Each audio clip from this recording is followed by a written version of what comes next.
Who's this? You've been given a time limit.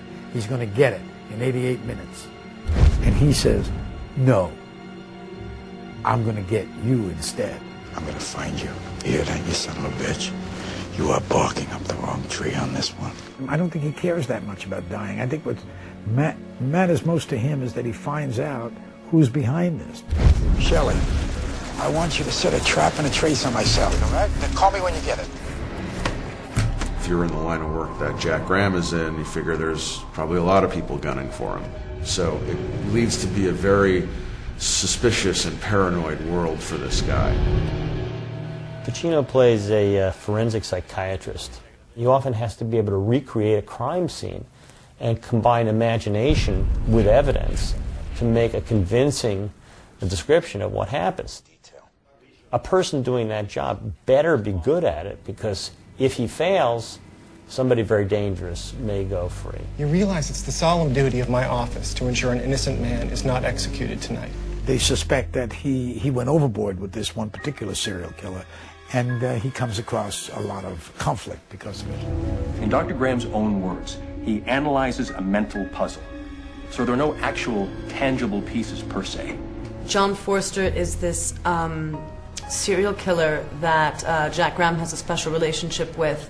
The reason that he's behind bars is because of a psychological kind of evidence that Jack Graham has come up with against him. And there's not so much evidence that's based in fact.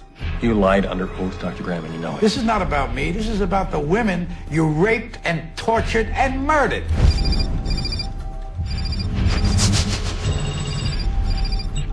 Dr. Graham, your phone's ringing.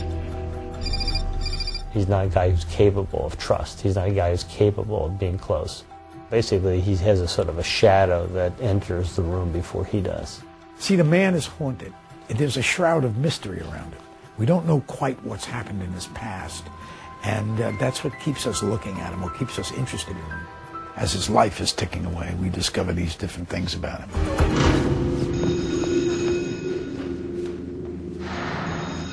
The character that Al plays is a professional paranoid.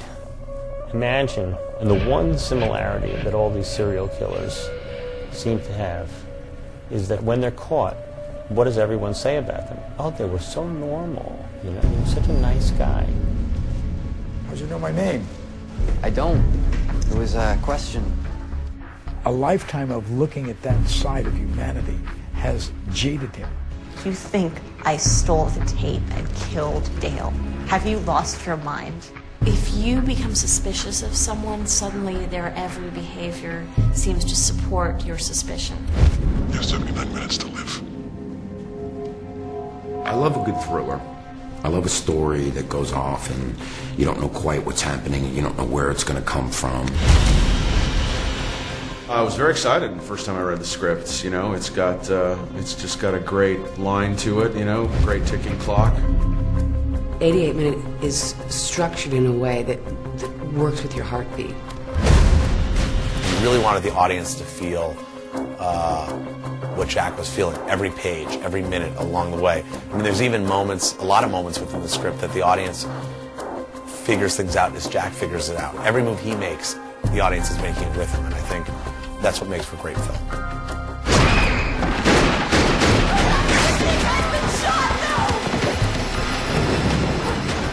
Cut. The way I like to work is I will not rehearse the scenes that much, but I really work on the character with the actors. I try to create experiences before you go off and shoot. The best of all worlds, I'd like to have a point here and a point here and the unknown here, because I like that nervousness, the edginess. You felt as though you weren't rehearsing, but you were discovering, and you were writing yourself, and you were a part of something evolving. He basically tries to bring in all the chess pieces into the room. He doesn't know where he wants to put it all, and suddenly, checkmate. John came on board and dictated, you know, this is how it's going to be, and Al Pacino was right by his side, so the two of them kind of set the bar, and then, you know, everyone had to step up. What are you doing with a gun in your purse? Jesus, why don't you just announce to the whole world? I don't think they heard you in the English department. I play Kim, who is the teaching assistant to Al's character, Jack. She's this very independent, fiery, determined person. There was one scene that I was dreading filming. I literally, lost myself. I was hysterical. And Al slapped me on the face to try and snap me out of it, and he got me a glass of water, and my hands were shaking. Dr. Graham. What happened to you? He's wearing a leather jacket. He's out there. I bit his hands. It's bleeding. Go get him now. I'm fine. She's a young woman. Her name is Lauren Douglas, and she's a student as well as a young lawyer. And like everybody in the film, she's a suspect. I play Jack Graham's assistant. I sort of get sucked into his drama. I've probably been the steadiest woman in his life, and it's probably because I've never been a sexual partner to him. Just don't ask me to marry you again. Why not? We're perfect for each other. Yeah, except that I'm gay and you're a commitment phobe.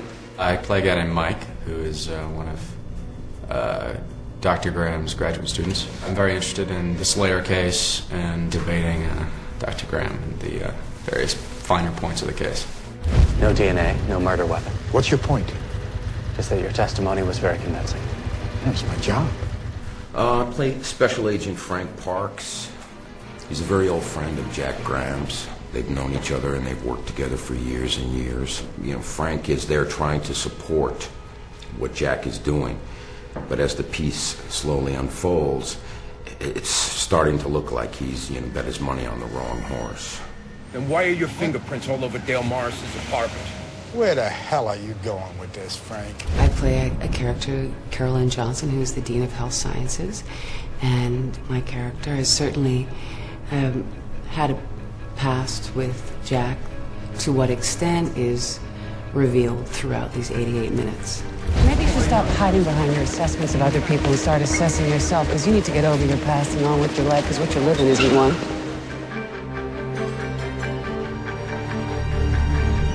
To me, Al may be the best working actor in the film business today.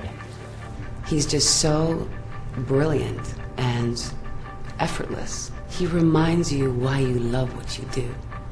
Even if you can't dance, metaphorically, he makes you look good. You can watch Al Pacino do anything, and it's interesting. I think the best actors are the ones that you're interested in knowing as a person.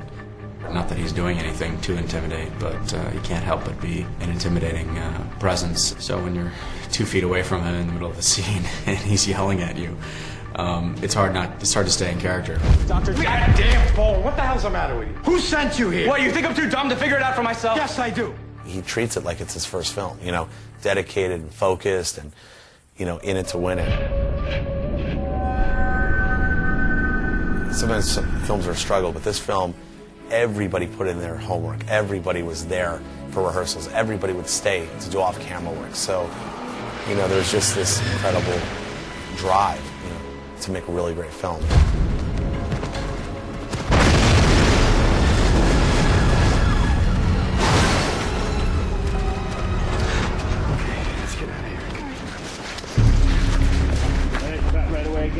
You really can't ask for a better team. Everybody really stood behind, this movie to get it done.